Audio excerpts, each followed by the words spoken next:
directing plays like Jis Lahore Ne Dekhiya, Ram Kali, Ambedkar or Gandhi. He also conducts theatre and acting workshops for aspiring actors as well as film personalities. To commence the session, I request our Honorable Principal, Professor Harpreet Kaur, to deliver the welcome address.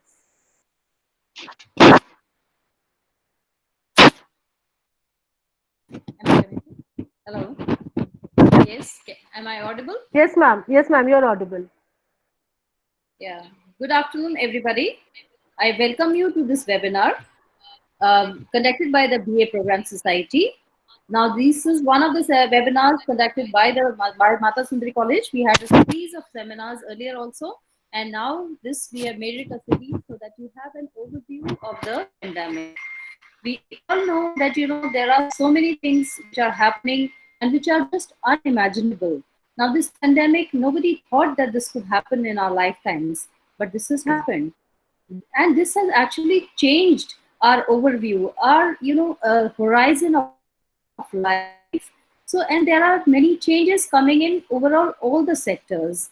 And through this webinar, we are actually just trying to view that what is happening in all the aspects and all the all the things in this pandemic.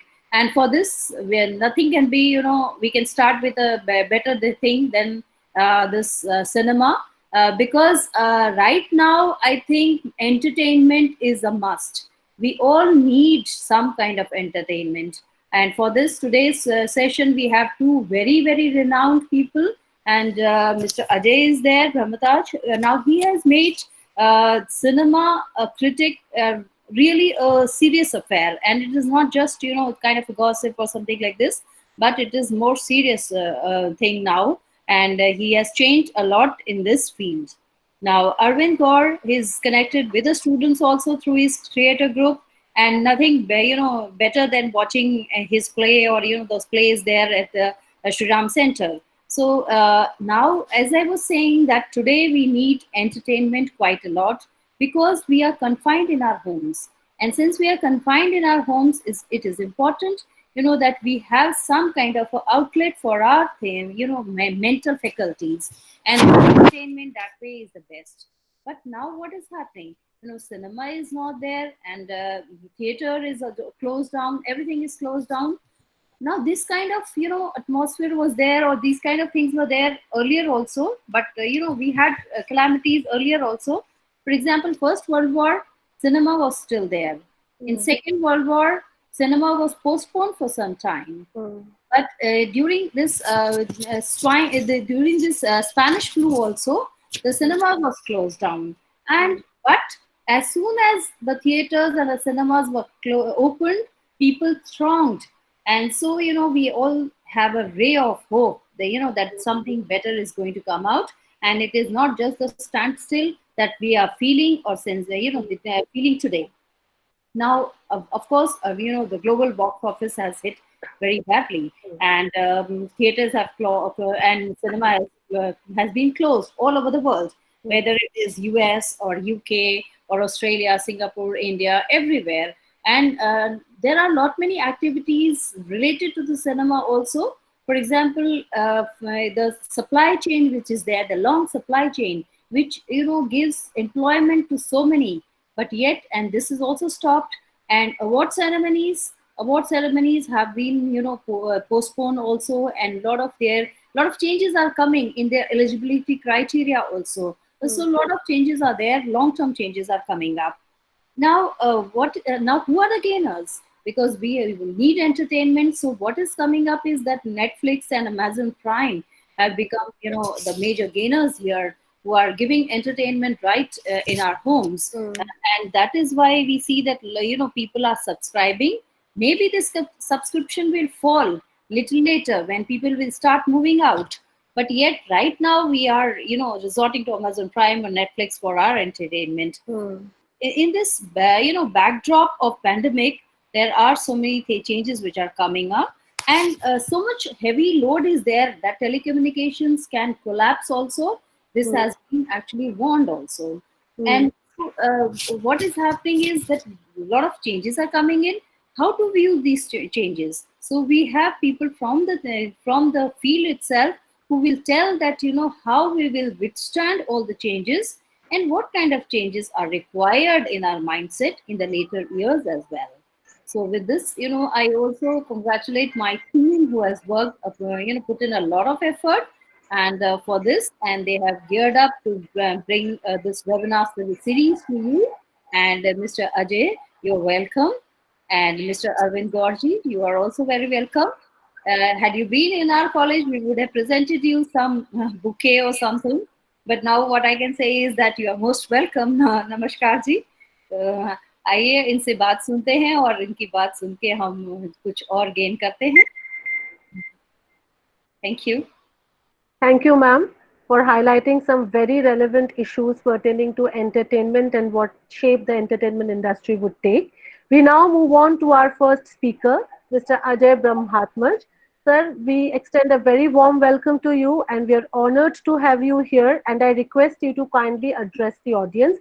Before that, I would just like to request everyone to kindly put their videos off and their mics on mute, and kindly do not post anything on the chat box now, because the chat box would now only be for the questions. Very welcome, sir. Kindly address the audience. Sir, your mic is still on mute. Sir, your mic is on mute, sir.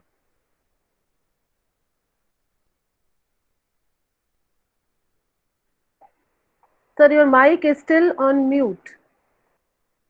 It's showing.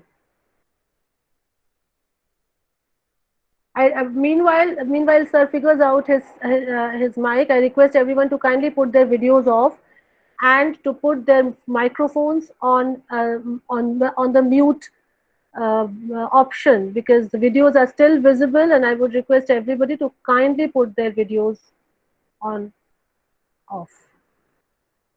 Sir, your mic is still on mute. I'm sure he's trying to figure out.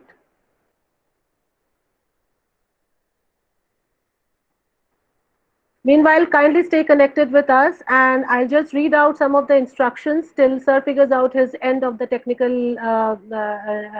need. Kindly keep your devices on mute. Kindly switch off your video. Please do not click on the present now button. If your connection gets disrupted, please join back using the same link. You are requested to post only questions. Sir, you've joined back, but your mic is still on mute.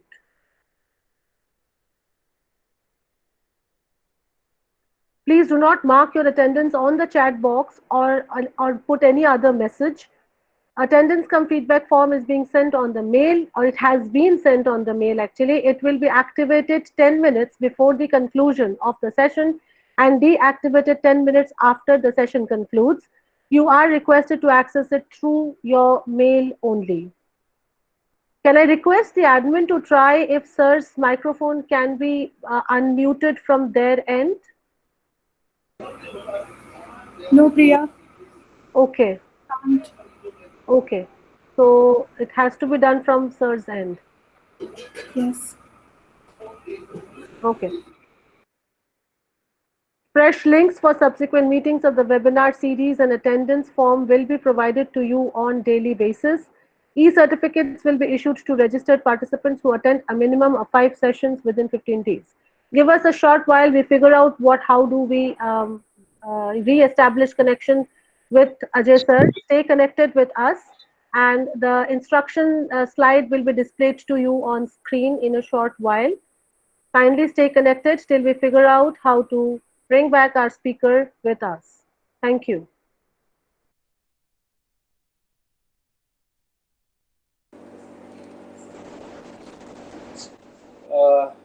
Priyanka sir का mic off आ रहा है, sir की ओर से कोई दिक्कत नहीं है अपनी ओर से?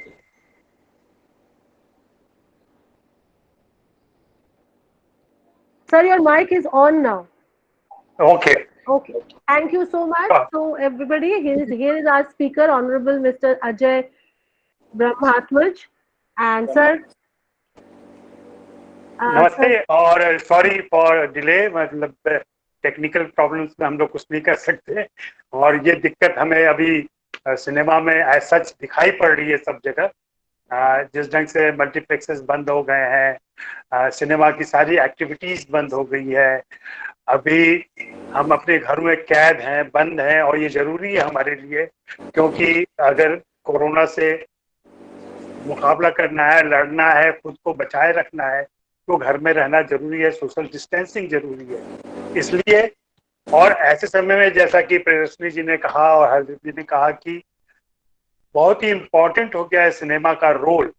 वैसे भी हम सभी जानते हैं कि सिनेमा और समाज का बहुत ही नजदीकी संबंध है। हमारे यहाँ सिनेमा मनोरंजन का सबसे सस्ता माध्यम है और इजीली अवेलेबल माध्यम है, इसलिए लोग सिनेमा ज्यादा से ज्यादा देखते हैं। पिछले 10-20 सालों में मल्टीप्लेक्स आने के बाद से सिनेमा का कल्चर एक दूसरे जोन में जरूर गया है, लेकिन आज भी हम देखेंगे कि लोग फिल्में देखना पसंद करते हैं, और जैसे तैसे अगर उनके सामर्थ्य में नहीं है, अगर वे मल्टीप्लेक्स नहीं जा सकते, तो वे टीवी पर आने का वेट करते हैं, या फिर किसी और तरीके से, कई बार अवैध तरीके से, कई बार वैध तरीके से फिल्में देखते हैं। फिल्में हर कोई देखता है और हमारे दिनचर्या का, हमें कह लें कि वीकली एक्टिविटीज का वो हिस्सा हो चुका है। ऐसे में जब ये घटना घटी, जब कोरोना की खबरें आने लगी, और मुंबई में मुझे याद है अभी उन दिनों इंग्लिश मीडियम रिलीज होने वाली थी, इरफान खान की फिल्म, आखिरी फिल्म उनकी। देखिए इस बीच में इरफान खान की डेथ भी हो गई। कितना सब कुछ इस 2-2.5 महीने में घट चुका है हमारे सामने। देख करके हम इन घटनाओं पर अगर नजर डालना शुरू करें तो बहुत सारी चीजें समझ सकते हैं और उसके हिसाब से खुद को बदल सकते हैं और फिर आगे की सुधि ले सकते हैं।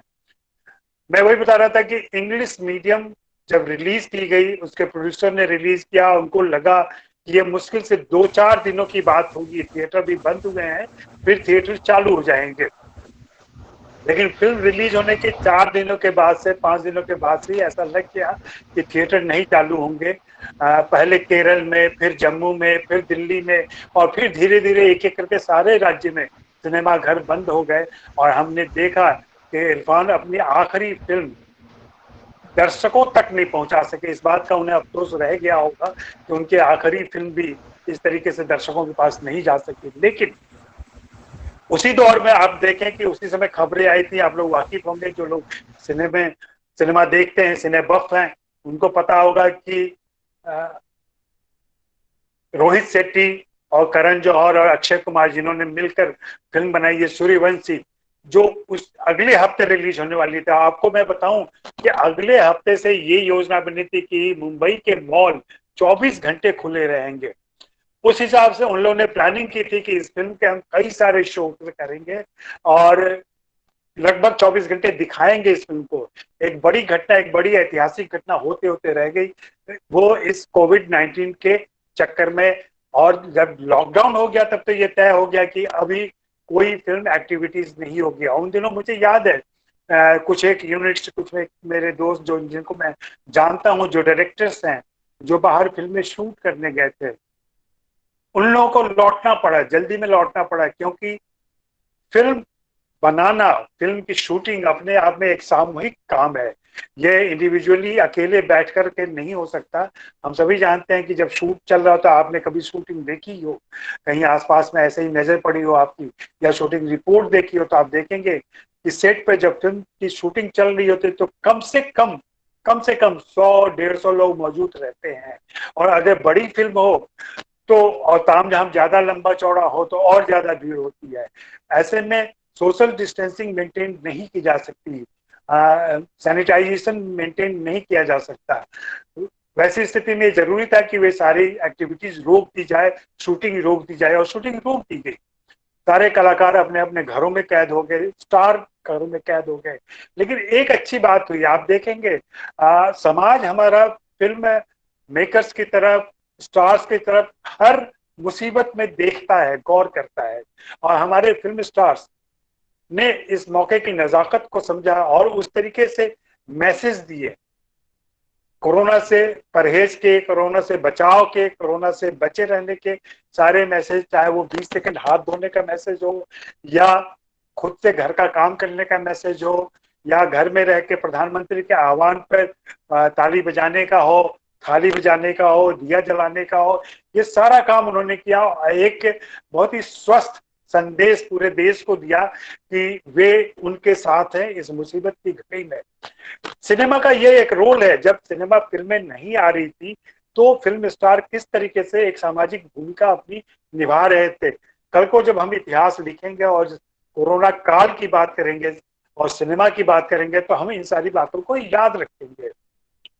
आप देखें कि उन दिनों मैं नाम ले सकता हूं कि अक्षय कुमार हो, शाहरुख खान हो, कार्तिक आर्यन हो, ऐसे सारे कलाकारों ने जो पॉपुलर कलाकार हैं, हार्ट थ्रॉब है, हमारे दिल की धड़कन है, उन सभी ने संदेश दिए और अपने अपने स्टाइल में दिए। अगर शाहरुख खान ने दिया तो उनके यहाँ एक संदेश, एक विट था, विनोद प्रियता थी।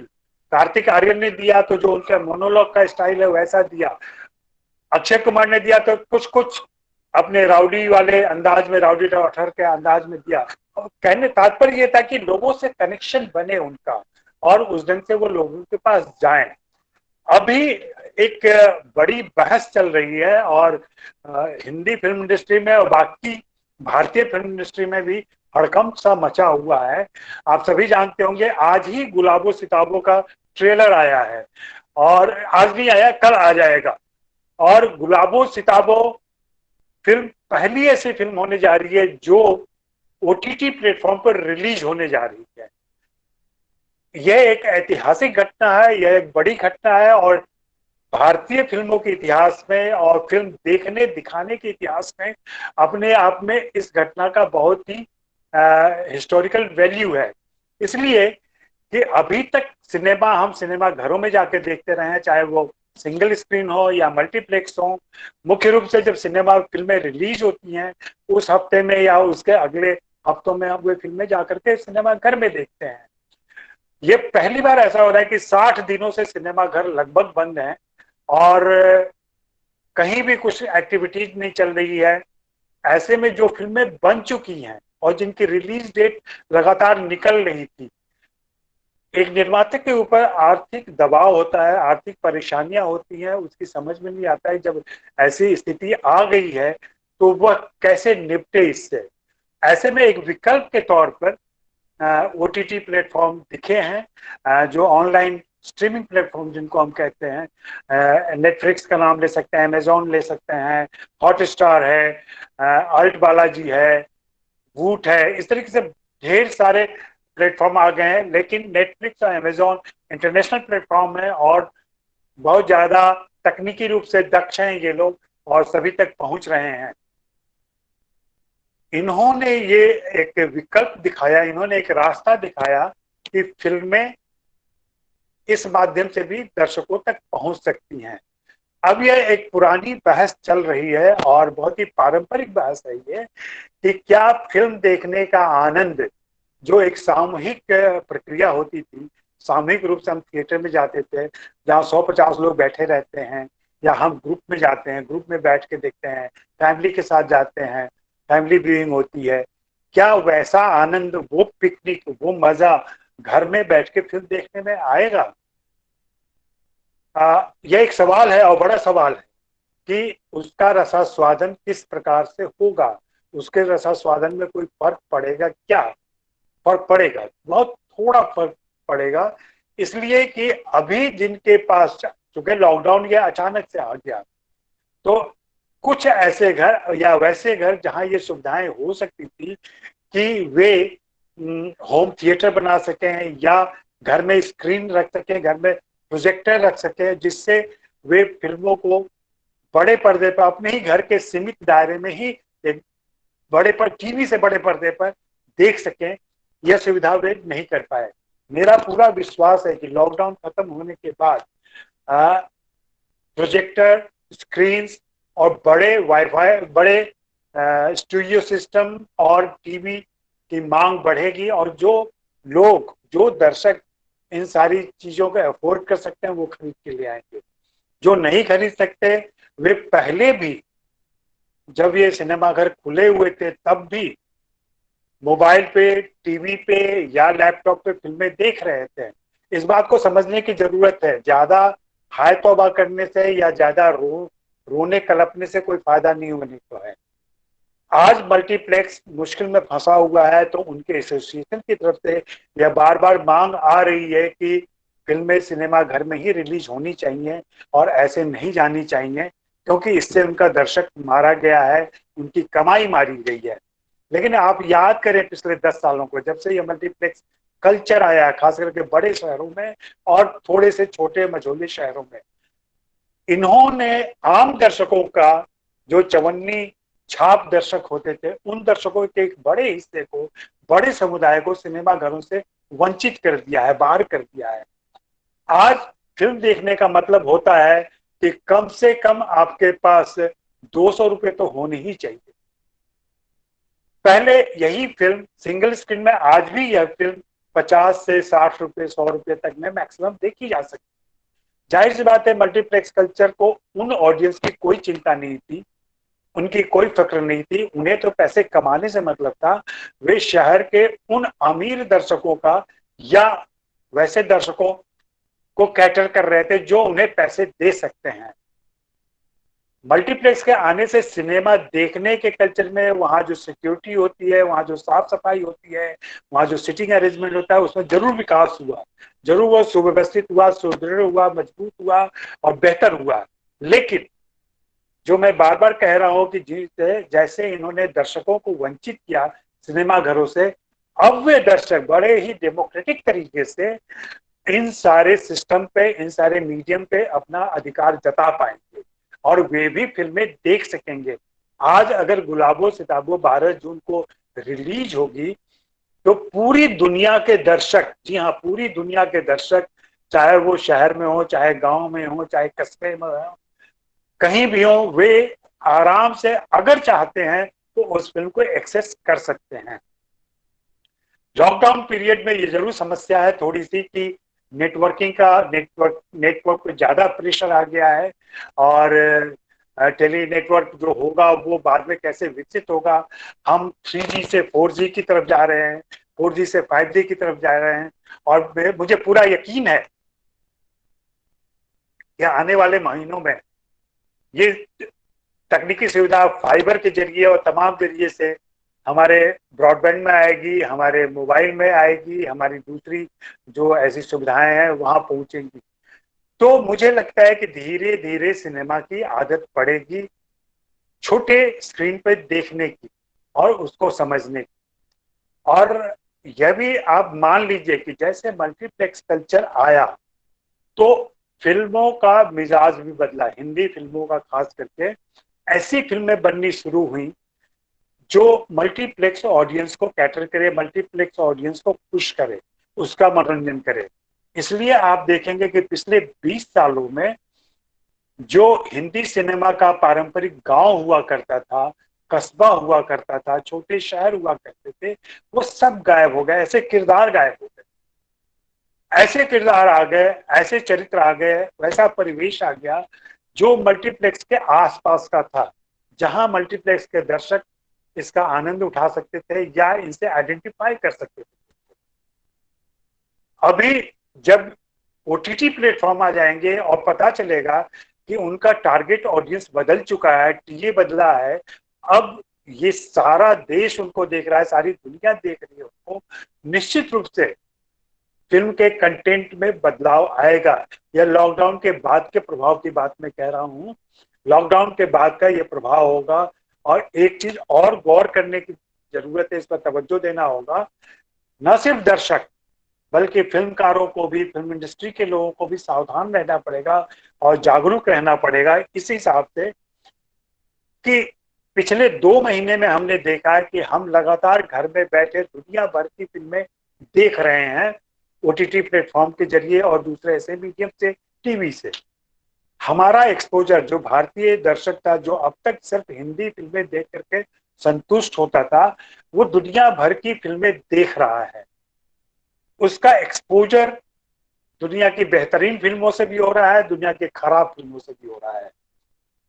इस एक्सपोजर के बाद जाहिर सी बात है जो भारतीय दर्शक होगा, अगर 6 महीने के बाद, साल भर के बाद सिनेमा घर खुलते हैं, फिल्म एक्टिविटीज फिर से आरंभ होती है और फिल्में बनना शुरू होती हैं, तो दर्शकों का सोच, दर्शकों का एक्सपेक्टेशन पहले से थोड़ा बदला हुआ होगा, वो थोड़ा हाई कह सकते हैं उसको। हाई अगर आप न मानने को तैयार हैं तो बदला हुआ तो जरूर होगा। बदला इस हिसाब से होगा कि इतनी से उसका एक्सपोजर पूरी दुनिया से हो चुका है और वो दुनिया को देख समझ रहा है, दुनिया की फिल्में समझ रहा है। वो भी चाहेगा कि उसको ओटीटी प्लेटफॉर्म पर अगर एक निश्चित रकम देने के बाद दुनिया के किसी भी देश की फिल्म मिल सकती है तो उसको अपनी भाषा में अपने देश की भी ऐसी ही फिल्म मिले, उस स्तर की मिले, उस कोटि की मिले, वैसा मनोरंजन मिले जो उसको बांध कर रख सके।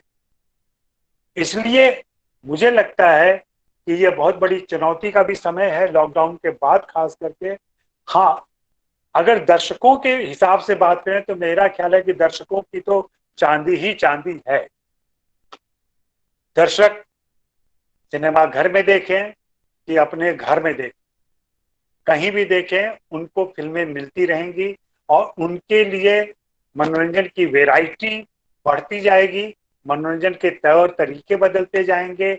और अब सिर्फ सिनेमा, जी हाँ, सिर्फ सिनेमा ही मनोरंजन का माध्यम नहीं रह जाएगा, अकेला माध्यम।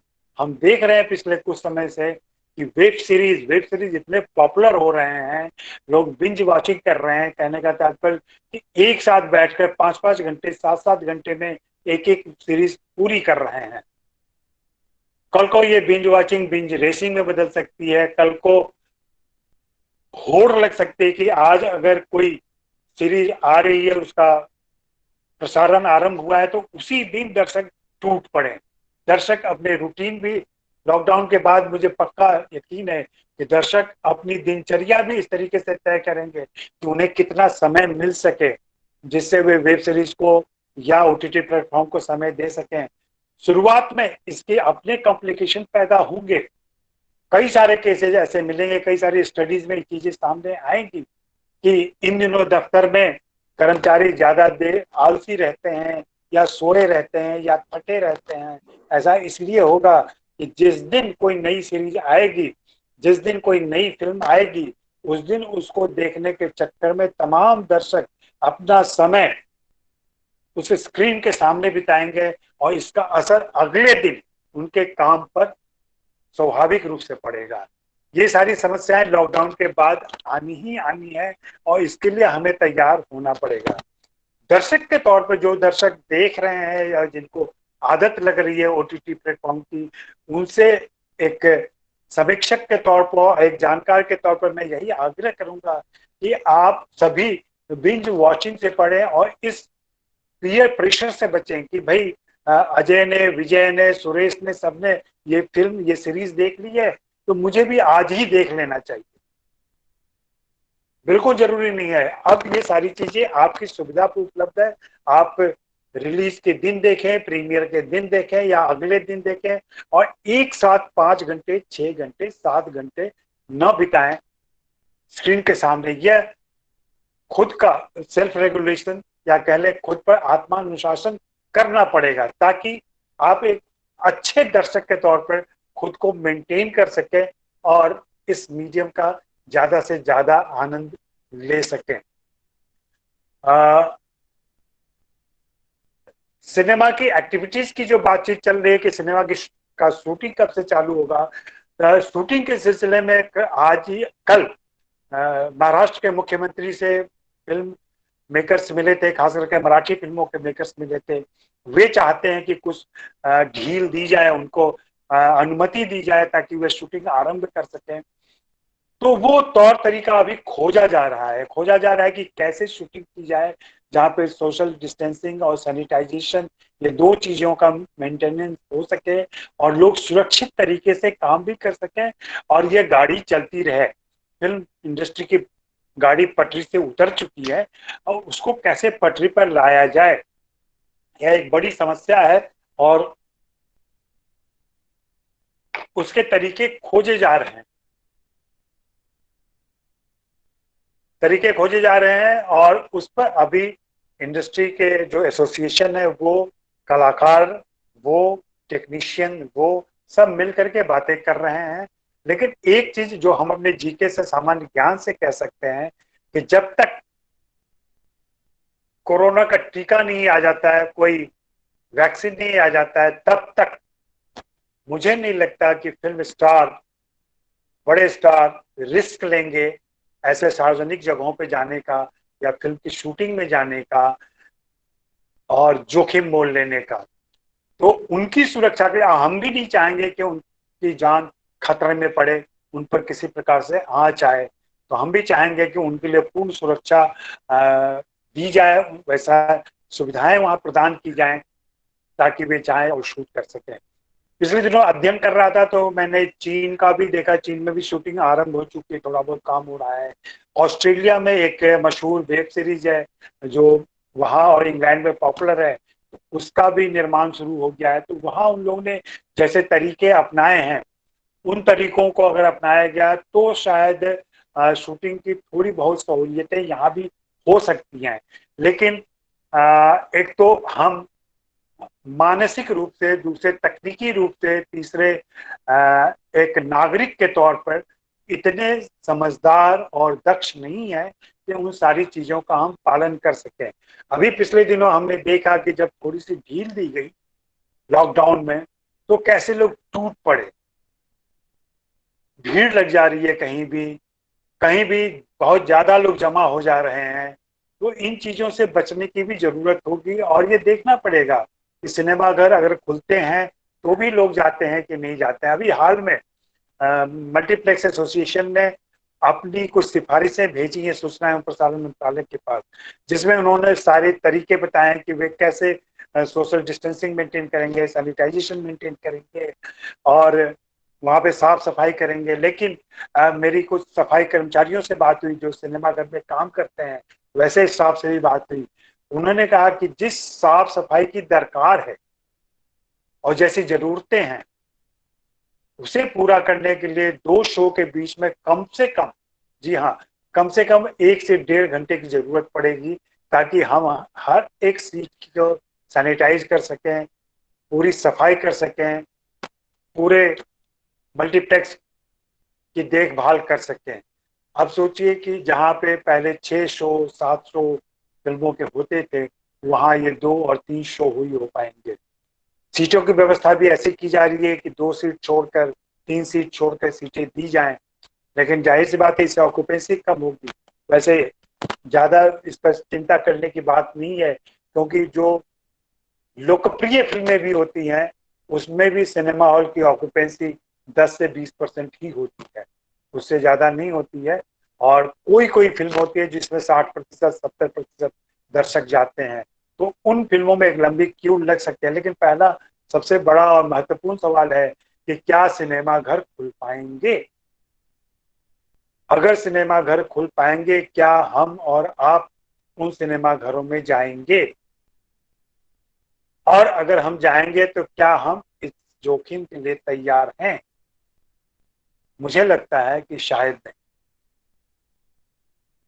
घर से निकल के राशन लाना, सब्जी लाना, दूध लाना, जरूरत की चीजें पूरी करना एक अलग बात है, लेकिन सिनेमा घर में 3 घंटे के लिए जाना और बंधे रहना वहां पर लगभग अभी की स्थिति में तो मुसीबत मोल लेने की तरह होगा। तो ये लॉकडाउन की स्थिति बहुत ही खतरनाक है। और फिल्म इंडस्ट्री की मैं बात करूं, जो मेरी कुछ लोगों से बातें हुई, तो एक चीज बहुत अच्छी हुई है, कह सकते हैं कि वो एक बहुत ही पॉजिटिव साइन है कि इस बीच में राइटर और एक्टर, इन लोगों को इतना वक्त मिला है कि इन्होंने अपने स्क्रिप्ट को रिवाइज किया है, स्क्रिप्ट को मांझा है और नई कहानियां तैयार की। इन नई कहानियों में जाहिर सी बात है लॉकडाउन भी आएगा, कोरोना भी आएगा, अभी की समस्याएं आएंगी, मजदूर जो सड़कों पे है वो भी बातें आएंगी, जो देश परेशानी से गुजर रहा है वो भी सारी चीजें आएंगी, और जो हेल्थ वर्कर लड़ाई लड़ रहे हैं, जिस तरीके से अपनी जान पर खेल करके हमें बचा रहे हैं, उनकी कहानियां आएंगी, उन नायकों की कहानियां आएंगी, उन नायिकाओं की कहानियां आएंगी जो अभी हमें नहीं मालूम कि वे लोग क्या कर पा रहे हैं। लेकिन जो मुझे पूरा यकीन है कि हमारे संवेदनशील कहानीकार और फिल्मकार इन कहानियों को लेकर के बड़े पर्दे पर आएंगे। नमस्कार, मैंने अपनी बात रखी, मोटी मोटी सी बात। अब आगे अगर कुछ और बात हो प्रियदर्शनी, मैं आपको आमंत्रित करता हूं कि आप आगे अगर कुछ कहना चाहें या कोई सवाल रखते हैं तो मैं बात आगे। ओके जी, thank you sir for such an insightful lecture. बहुत अहम बात रखा अपने सामने कि ओटीटी देखने वालों को सेल्फ रेगुलेशन या सेल्फ डिसिप्लिन की बहुत जरूरत है। We will take all the questions together sir, so whatever the questions are sent to us on the chat box, we'll address it after the end of Arvind sir's session. Both the speakers would be given questions after the session ends, and there are some very interesting questions already been posted on the chat box, which I will address you once the session is over. Thank you so much, sir. Thank you. So, from the world of cinema, now we move on to the world of theatre and invite our next speaker of the day, Mr. Ajay Brahmatmar. Arvind Gaur. Yes, Mr. Arvind Gaur. Sir, we are honored. Has sir connected with us? Arvind sir? Do we have? Connect कर चुके हैं अस्मिता theatre connect Okay. हो चुका है। हाँ, connect to with him. So, is he here? Connect है इस समय। So, meanwhile, can we have? Okay. Welcome, Arvind sir. जी, मेरी आवाज सुनाई दे रही है आपको? जी सर, आपकी आवाज आ रही है। I request. Hello Arvind ji, नमस्ते। मेरी भी नमस्ते ले लें आप। अरे नमस्ते सर। अब मैं कहीं दिखाई दे रहा हूँ क्या? जी सर, मैं देख पा रहा हूँ आपको। आप बहुत ही अच्छे से दिख रहे हैं। अच्छा सर, हाँ सर, मैं सुन रहा था, आपको सुन रहा था अजय जी। जी आप बोलिए मैडम, आप कुछ बोले तो बोलिए। No, sir, I request you to kindly address the audience now, and a very warm welcome from our side. Thank you very much. Ajay ji को मैं सुन रहा था और वो सब तमाम चिंताएं, तमाम बातचीत जो सिनेमा की दुनिया में है, उनको मैं थिएटर में महसूस करने की कोशिश कर रहा था, क्योंकि थिएटर में जो दिक्कतें हैं वो बहुत ज़्यादा हैं। और अब बहुत सारे सवाल अजय जी ने उठाए। अजय जी बहुत अग्रज हैं, उन्होंने तमाम सिनेमा में बहुत काम किया है और साहित्य में भी। तो सुनते सुनते बहुत सारी चिंता है, बहुत सारी बातचीत मेरे जहन में आ रही थी। सबसे पहला तो ये कि जो पूरा संकट आया है, इसमें हमको किसी को अंदाजा नहीं था, और दुनिया भर में जो संकट है उसके लिए हम तैयार नहीं थे। कोई भी तैयार नहीं था, कोई किसी क्षेत्र का कोई व्यक्ति तैयार नहीं था। हमारे पास कोई रास्ते नहीं थे। एक बहुत नई चुनौती हमारे सामने थी। लेकिन थिएटर के साथ क्या है, थिएटर हमेशा नई चुनौतियों का सामना करता है।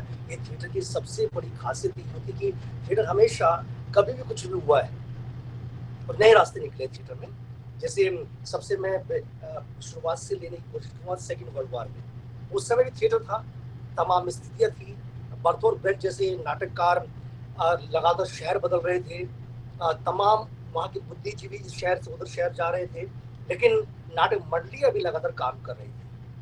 भारत में जब बंगाल के अंदर अकाल पड़ा तो इब्टा ने काम किया, अकाल के बीच में जाकर काम किया, और लोगों ने अनाज इकट्ठा किया। वहाँ भी नए रास्ते अपनाए गए कि भूख से लड़ने का, लोगों के साथ सहायता करने का क्या रास्ता हो सकता है। ये रास्ता उन्होंने अपनाया और वो इतिहास में दर्ज है। इसी तरह से जब देश के अंदर ऐसी स्थितियाँ थी जब नाटक नहीं कर सकते थे, तो हम लोग तब छापामार नुक्कड़ नाटक करते थे कि अचानक पहुंच गए हैं और अचानक नाटक करने लगे, और जब तक उसको रोकने वाले आते थे तब तक हम नाटक करके दूसरी तरफ निकल जाते थे। तो सब चुनौतियों का हमने सामना किया है और उसका मुकाबला किया है, नए रास्ते निकाले। लेकिन अभी जो ये चुनौती आई है, इसमें कैसे काम होगा, ये सब हमारे लिए बहुत ही कठिन और चिंता का विषय है। लेकिन एक बहुत बड़ी बात है, जब जिस दिन भारत में लॉकडाउन शुरू हुआ 22 मार्च को, 21 तारीख को हमने फैसला किया कि हम अपना थिएटर नहीं रोकेंगे। हम रिहर्सल नहीं कर सकते हैं, हम शोज नहीं कर सकते हैं, लेकिन हम दर्शकों तक पहुंचेंगे। और 21 तारीख से हमने नाटक करने शुरू किए ऑनलाइन। हमारे जो पहले से रिकॉर्डेड नाटक थे वो हमने फेसबुक पर लाइव स्ट्रीमिंग करना शुरू किया, और आज 61वां दिन है। हम लगातार लाइव नाटक, अपने प्री रिकॉर्डेड नाटक लाइव, उनको लाइव ऑडियंस को दिखाते हैं। और उसमें हमने देखा हमारे प्रयोग में बहुत सारी चीजें, उसका बहुत नया अनुभव हुआ। तो हमने पहले दिन नाटक हमने अमृतसर आके, थोड़ा माइक क्लियर कर, थोड़ा सा माइक आप अपना नजदीक कर लीजिए। मेरा जी, मेरी आवाज अब ठीक है? आप थोड़ा जी। जो किसी का माइक ऑन है, उसकी वजह से थोड़ा दिक्कत आ रही है, तो पीछे से आवाज आ रही है। हाँ. अगर I सब request कुछ everyone to kindly put their mics off. Thank you. जी, तो वो हमने जो 21 तारीख को 21 मार्च को अपना पहला जो नाटक किया था, आज हम देखते हैं उसकी व्यूअरशिप 1.5 लाख से ज्यादा पहुंच चुकी है। तो ये जो हमने प्रयोग किया था, जो लगातार करें, अभी भी हम जब नाटक करते हैं तो उसकी देखने वाले 3 से 4 हजार उस क्षण होते हैं जब हम नाटक को लाइव करते हैं। उसके बाद वो नाटक उनके पास पहुंच जाता है, वो अपनी सुविधा से देखते हैं, कभी भी देखते हैं। तो हर नाटक को 10 से 20 हजार लोग लगातार देख रहे हैं। तो ये हमने जो प्रयोग किया, उसकी पहुंच बढ़ी, वो एक हमारे लिए सकारात्मक है।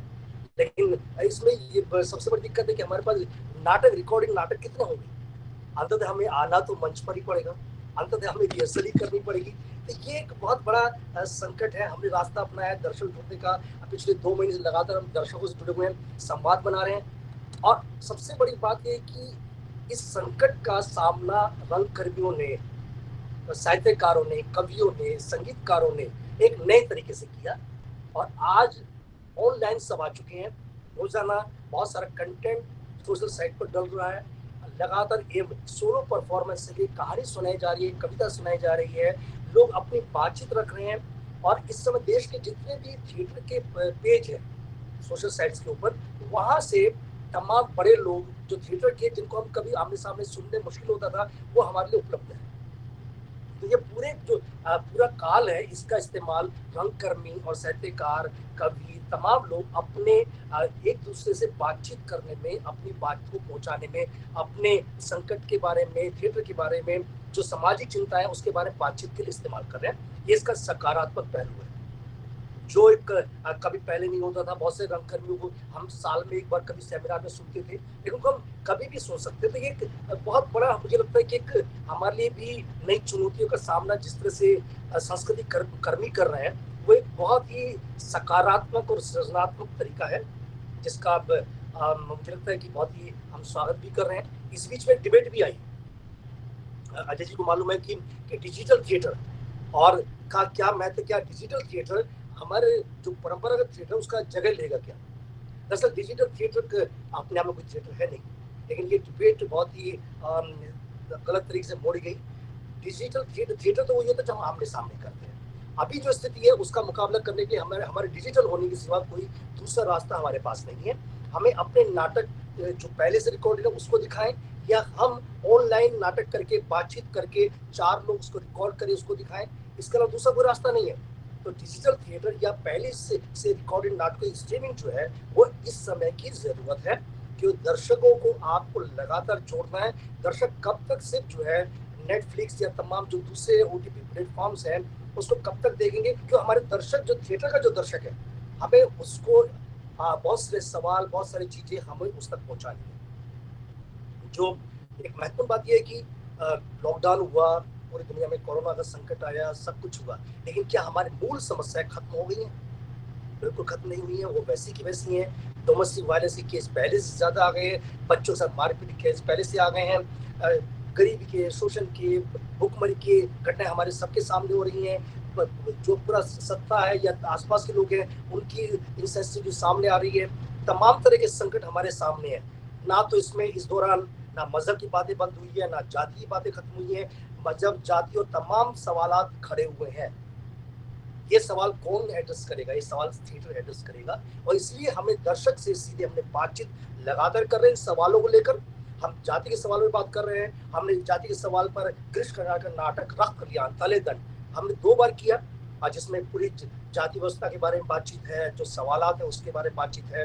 कोर्ट मार्शल जैसा नाटक जो स्वदेशी पकड़ नाटक है, और नुक्कड़ नाटक हम तमाम उसमें लगातार दिखा रहे हैं। चाहे वो नाटक महिलाओं के डोमेस्टिक वायलेंस पर हो, एसिड अटैक पर हो, या मर्दानगी के सवाल पर हो, कोई भी सवाल हो, चाहे बच्चों के सवाल पर हो, मजदूरों के सवाल पर हो, जाति का सवाल, मजहब का सवाल, बोली का सवाल, ये सारे सवाल कहीं खत्म नहीं हुए हैं। बल्कि हम जो लोग अकेले अभी बैठे हुए हैं सोशल साइट पे बैठकर इस समय सबसे ज्यादा हम देख पा रहे हैं कि वो सारी चीजें बहुत तेजी से, बहुत ही दुर्भाग्यजनक तरीके से हमारे सामने आ रही हैं। तो इसका काउंटर करना जरूरी है, थिएटर इसका काउंटर कर सकता है, और इसलिए हमने अपने दर्शकों को नहीं छोड़ा है। लगातार और लगातार हम उन तमाम सवालों को एड्रेस कर रहे हैं जो कि बहुत महत्वपूर्ण है, क्योंकि थिएटर की जो सामाजिक राजनीतिक भूमिका है उसको समझना बहुत ज्यादा जरूरी है। उसको जाने बिना हम काम नहीं कर सकते हैं, और वो पूरा सोशल साइट का इतना बड़ा माध्यम है, इसको अगर आपने ऐसे छोड़ दिया तो तमाम जो बातचीत हो रही है वो तो होती रहेगी, तो जरूरी है उसके अंदर इंटरफेयर करना। तो थिएटर, विशेष रूप से अस्मिता थिएटर का जो हमारे नाटक है वो लगातार इंटरफेयर कर रहे हैं। अस्मिता के बाद बहुत सारे थिएटर ग्रुप्स ने किया। सबसे बड़ी बात ये है कि बहुत स्वागत योग्य बात है, दिल्ली और दिल्ली के बाद पूरे दुनिया भारत के जो जितने थिएटर ग्रुप हैं, बनारस जैसी जगह से लेकर पटना से लेकर छोटी छोटी जगह के बम्बई के थिएटर ग्रुप हैं, तमाम छोटे छोटे कस्बों के ग्रुप भी अपने नाटकों को लोगों तक पहुंचा रहे हैं। तो खाली नहीं छोड़ा गया, वो इसमें खाली नहीं छोड़ा गया कि जहां पर आप संस्कृति का दखल बहुत जरूरी है, क्योंकि सवाल खत्म नहीं हुए और सवालों को एड्रेस किए बिना हम आगे नहीं बढ़ सकते, और इसलिए जरूरी था कि नाटक अभी हम नहीं कर पा रहे, ये सच है। लेकिन कुछ लोगों ने सवाल उठाया कि आप जो है सोशल साइट के माध्यम से नाटकों का स्वरूप बिगाड़ रहे हैं। शायद उनको शायद मालूम नहीं है कि अस्मिता थिएटर कई सालों से अपने तमाम नुक्कड़ नाटक को लाइव करता है। हम अपने हर नुक्कड़ नाटक लाइव करते हैं। हमारा दस्तक जैसा नुक्कड़ नाटक जो महिलाओं के हकों की बात करता है, जो डोमेस्टिक वायलेंस, एसिड अटैक या भ्रूण हत्या की बात करता है, वो नाटक हमने 10,000 से ज्यादा बार किया है, और जिसमें से 2,000 से ज्यादा हमने उसके लाइव किए। हमारे नाटक देखने वाले दर्शक कितने होते हैं? 500, 600, लेकिन लाइव देखने वाले 20,000, 25,000। तो हम पहले से भी इन माध्यमों का इस्तेमाल करते रहे। लाइव को हम डिजिटल में चेंज करके पहुंचा रहे हैं, पहले भी पहुंचाते थे, अभी पहुंचा रहे हैं। तो ये दोनों माध्यमों को आप कैसे प्रयोग कर रहे हैं? हम थिएटर ही कर रहे थे पहले, अभी भी हम थिएटर कर रहे हैं, और सिर्फ अंतर यह है कि अभी हम पब्लिक के बीच में जाकर नहीं कर पा रहे हैं, और तब हम पब्लिक के बीच में कर रहे थे। अभी हम जो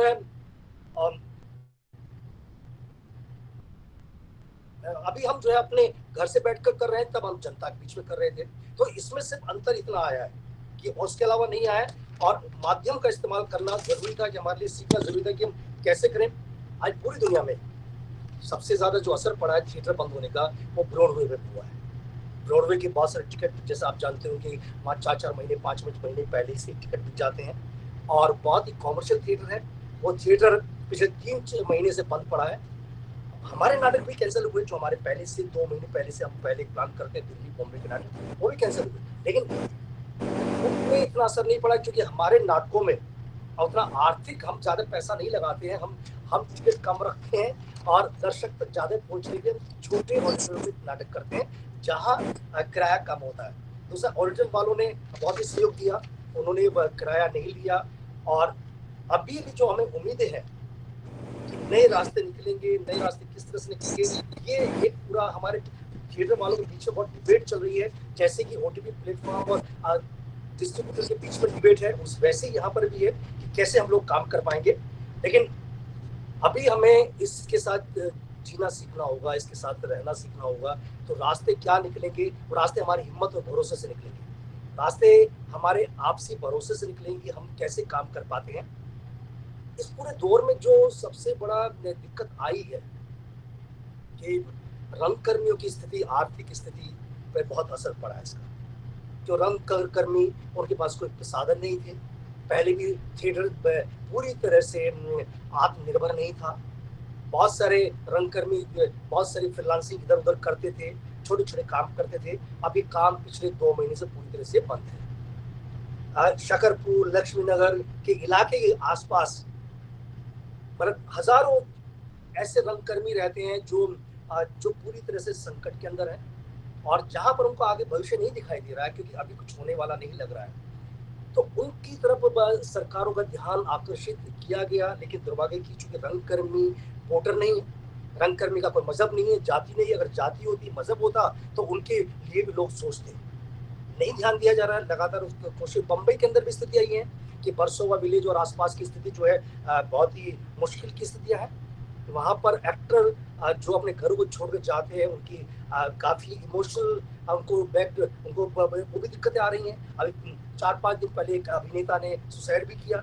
तो अवसाद की जो स्थितियां आ रही हैं, और जो आर्थिक संकट की स्थिति आ रही है उसके लिए भी रास्ते निकालने की जरूरत है, मिलकर बात करने की जरूरत है। और हम लोग इसलिए लगातार अभिनेताओं से बातचीत कर रहे हैं, ऑनलाइन भी कर रहे हैं, टेलीफोन पर भी कर रहे हैं, और जो यथासंभव मदद जहां से मिल सकती है उसकी कोशिश भी कर रहे हैं कि थिएटर एक सामूहिक कर्म है, थिएटर समाज से जुड़ा हुआ है। इसलिए हमारे अभिनेता बंबई में भी एक सामूहिक किचन चल रहा है आराम नगर के अंदर, उससे मदद कर रहे हैं हम लोग।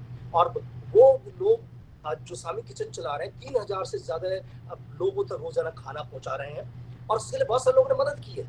इंडस्ट्री के बहुत सारे लोगों ने चावल दिया, मनोज चड्डा ने अपनी गाड़ी दे दी है, सोनू निगम ने मदद किया, विनोद सिन्हा ने मदद, बहुत सारे साथी हैं जो लगातार उसमें मदद कर रहे हैं। बहुत सारे ऐसे जो नाम नहीं लेना चाहते, लेकिन लगातार वो किचन लगभग पिछले 50 दिनों से चल रहा है। तो ये लोग एक दूसरे की मदद को आए हैं, और ये पूरा दौर मुझे एक बहुत इसका सकारात्मक पहलू ये कि हम एक दूसरे इंसान की तरह ज्यादा समझ पा रहे हैं। वो तमाम दोस्त जो कभी बातचीत नहीं करते थे, समाज में एक दूसरे से नहीं मिलते थे, वो आपसे एक दूसरे बातचीत कर रहे हैं। थिएटर वाले भी आसपास आए हैं, दोस्त भी पास आए, परिवार भी पास में आया है। ये इसका सकारात्मक पहलू बहुत ज्यादा दिखाई दे रहा है। लेकिन जो अन्य जो सवालात हैं, जो आजीविका के सवाल हैं, जो हमारे आसपास काम के संकट के सवाल हैं, उसको कैसे हम कर पाएंगे, ये हमें बैठकर बातचीत करने की जरूरत है, समझने की जरूरत है। लोग अपने अपने तरीके से लग रहे हैं। जैसे ये जो वक्त है, अभी मई शुरू हो गया, 20 मई आज, 21 मई आज है। अब पिछले वर्ष हमने अभी एक वीडियो में देख रहा था, यूट्यूब पर आया, पुरानी यादों का वीडियो आता है, देखा हम लोग उस समय 400 बच्चों के साथ वर्कशॉप कर रहे थे। हमारे फेस्टिवल की शुरुआत आज के दिन हुई थी। 400 बच्चे इंडिया विकेट सेंटर में बैठे हुए, आओ नाटक देखो, नाटक देखो, नाटक देखो, वो चिल्ला रहे थे। तो वो समर हमारे लिए बहुत ज्यादा लगातार हम उसमें बिजी रहते थे, हमारी पूरी टीम रहती थी। पिछले वर्ष हमने 20 जगह थिएटर वर्कशॉप की थी, और अलग अलग जगह पर हम नाटक लेकर जाते थे। अभी वो सब बंद है। समर पिछले 25 सालों से मुझे याद है कि कभी भी गर्मियों में कभी हम घर पर नहीं बैठे, लगातार काम करते रहे। दिल्ली में पहले गर्मियों में थिएटर नहीं होता था, गर्मियों में थिएटर जब बंद हो जाता था। श्रीराम सेंटर भी 25-30 साल पहले वहां पर छुट्टी पड़ जाया करती थी, राष्ट्रीय नाट्य विद्यालय छुट्टी पड़ जाया करती थी, समर का मतलब छुट्टी हुआ करता था। जब हमने अस्मिता शुरू किया, अस्मिता थिएटर 1993 शुरू किया, तो हमने सबसे पहला किया कि हम गर्मियों में ही नाटक करेंगे, हम गर्मियों थिएटर फेस्टिवल करेंगे। और हमने श्रीराम सेंटर बेसमेंट में थिएटर फेस्टिवल करना शुरू किया। 2 महीने लगातार थिएटर फेस्टिवल करते थे, पसीने के अंदर करते थे, गर्मी में करते थे। लेकिन हमने दिल्ली की कल्चर बदल दी, और आज पूरे भारतवर्ष में जितना थिएटर गर्मियों में होता है वो कभी नहीं होता है, सब जगह होता है, स्कूल कॉलेज से लेकर सब जगह होता है। तो ये समर हमारे लिए बहुत महत्वपूर्ण था। पूरे साल भर का होता था, हमारे कुछ उधार चुकता हुआ हो जाया करते थे, जो साल भर हमारे उधार होते थे, आप वर्कशॉप से करते थे। हमारा फेस्टिवल लगातार 25 से 30 नाटक हम इसमें लगातार करते थे, हजारों दर्शक इसमें आया करते थे। तो अभी कल से वो सब याद आ रहा है कि हम लोग कितने दिन रात काम करते थे। तो वो सब हमारी यादें हैं, ये भी एक समय है, वो भी एक समय था। इसके बीच में रास्ते निकलेंगे। और अस्मिता थिएटर ग्रुप ने जो अभी किया, हमने फेस्टिवल किया, आज 61वां दिन है। इसके साथ साथ सबसे बड़ा जो काम हमने कोशिश किया, देश भर के युवाओं को हमने एक प्लेटफॉर्म पर जोड़ा, जो महत्वपूर्ण था। कॉलेज के विद्यार्थी, कैंपस थिएटर बहुत होता, लगातार होता है, साल भर होता है, लगातार इस कंपटीशन से उस कंपटीशन विद्यार्थी जाते हैं और बड़ी मेहनत से काम करते हैं। हमने उनको जोड़ा। कॉलेज पहली बार पूरी दुनिया के अंदर college festival, quarantine theatre festival पहली बार हुआ, और वो लगातार चला। लगातार जो 42 दिन थिएटर फेस्टिवल को हमने किया, जिसमें माता सुंदरी कॉलेज का भी नाटक था। तो ये दिल्ली के तमाम कॉलेजों के नाटक आए, दिल्ली के बाहर के नाटक आए। तो पूरा युवा, उनको हमने थिएटर की दुनिया में वापस लाए। वो लगातार नाटक देखते थे, लगातार उससे जुड़े हुए हैं। तो ये एक नए नए रास्ते तलाश करने की हमारी कोशिश रही है कि हम कैसे कर पाए।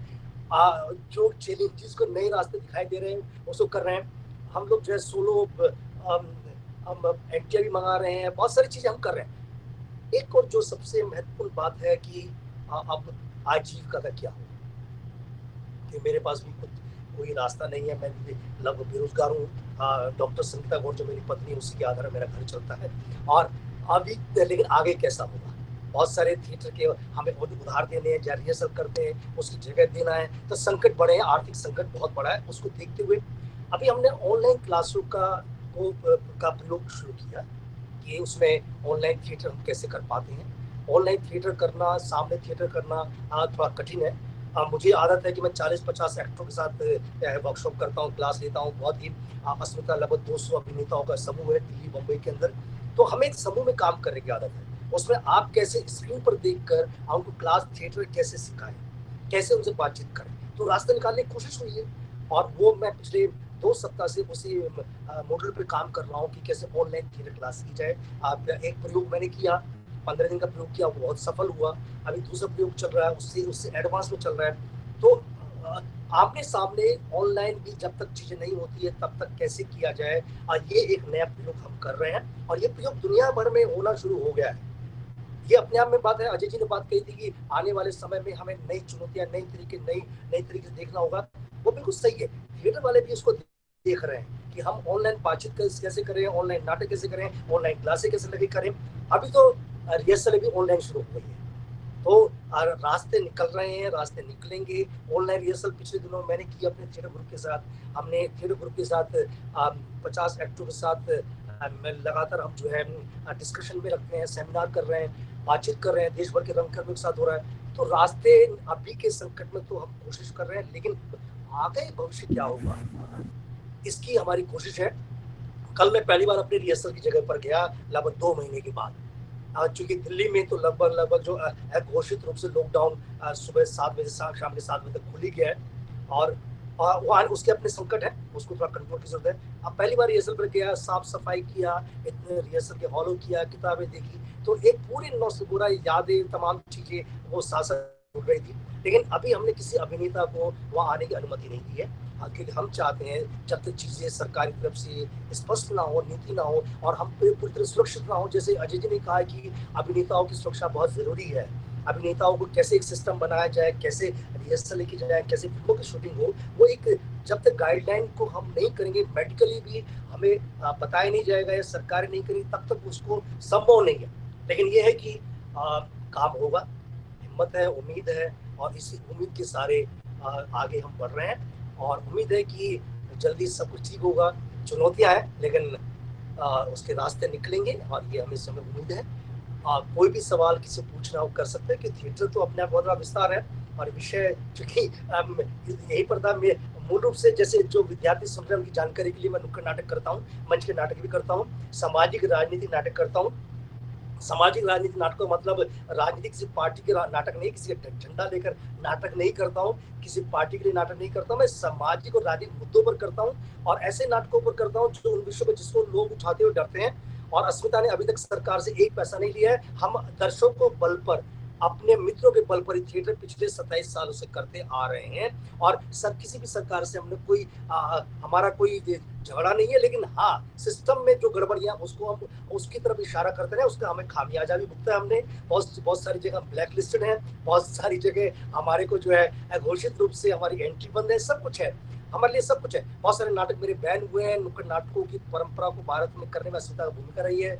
अस्मिता ने भ्रष्टाचार के आंदोलन में महत्वपूर्ण भूमिका अदा की।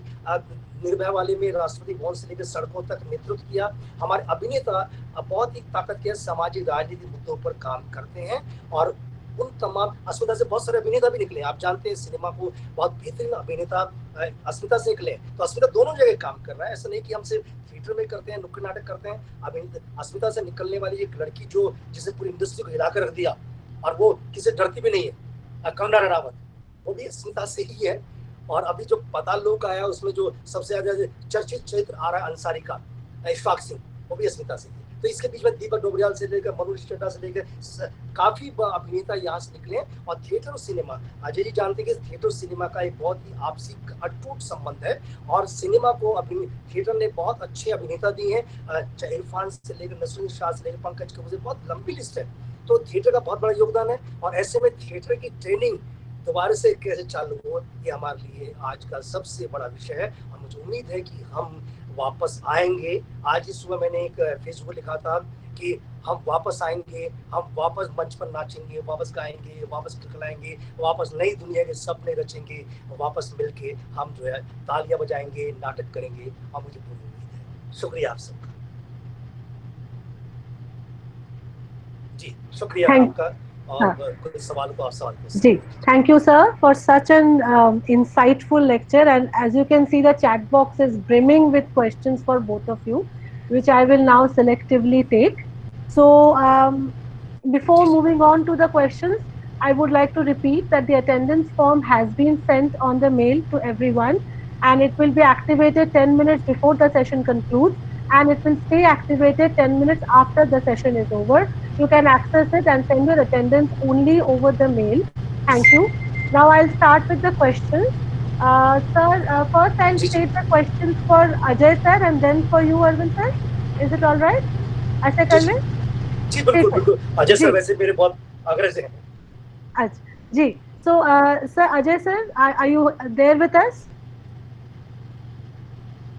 Ajay sir, ji can Ajay we ji have his mic is switched? Sir, till the time Ajay sir connects, I can ask the set of questions जो आपसे पूछे गए हैं वो आपसे तब तक पूछ लेती हूँ सर. तब तक I think माइक उनका ऑन हो जाएगा. अरविंद सर, कर लिया अजय जी ने माइक ऑन माइक ऑन जी हो जी गया? जी ओके अजय जी ने माइक ऑन कर लिया है हाँ जी, ठीक है. तो मैं Ajay ji question, mike on Ajay sir, are you with us? ठीक है. I'll read out the questions and then I'll repeat again if need be. The one question that I find is being repeated again and again for both cinema and theatre is the issue of uh, wages or aay. So a lot of us have asked, Jaswinder Oberoi, Shipra Gupta, Isha Gupta, they all have asked one similar question कि अगर cinema शुरू नहीं हुआ तो जो लोग काम करते हैं उनका क्या होगा? That is the one I found a very relevant question. The other question that has come up is by Shimi Suri and Shweta Duseja, and they both have asked regarding the accessibility of OTT. They are trying to state that not very many people can have smartphones and a very fast working internet. तो ऐसे माहौल में जिनके पास smartphone ना हो, जिनके पास fast running internet ना हो, वो ओटीटी एक्सेस नहीं कर सकते. तो अगर सिनेमा या थिएटर ओटीटी के थ्रू ही कास्ट होता है तो ऐसे लोगों का क्या होगा? Prakash Bhatt has asked a very relevant question. I'll read out his question exactly. Okay.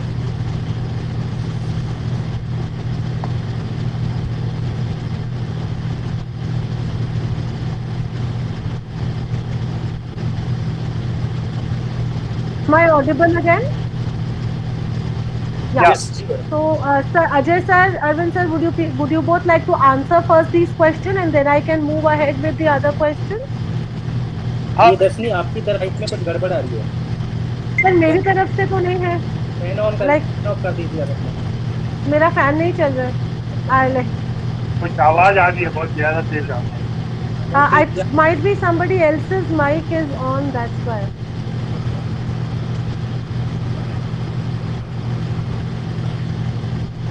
कहीं और से आवाज आ रही है, तेज आवाज आ रही है. Request everyone, can I request everyone to please switch off their mics? Can we have only the speakers' mics to be on? Otherwise, there is a lot of disturbance and they won't be able to hear us.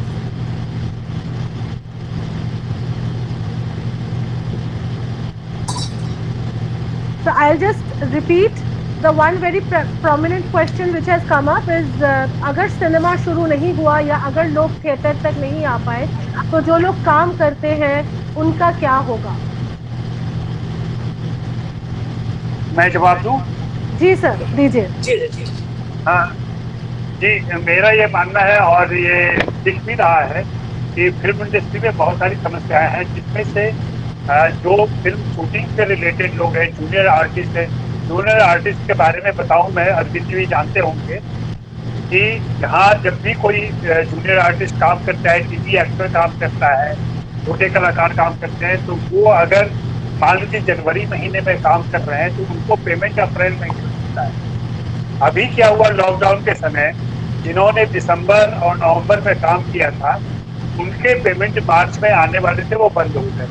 मार्च से वो लगातार, अभी मई खत्म हो रहा है, तब तक उनके पेमेंट बंद है.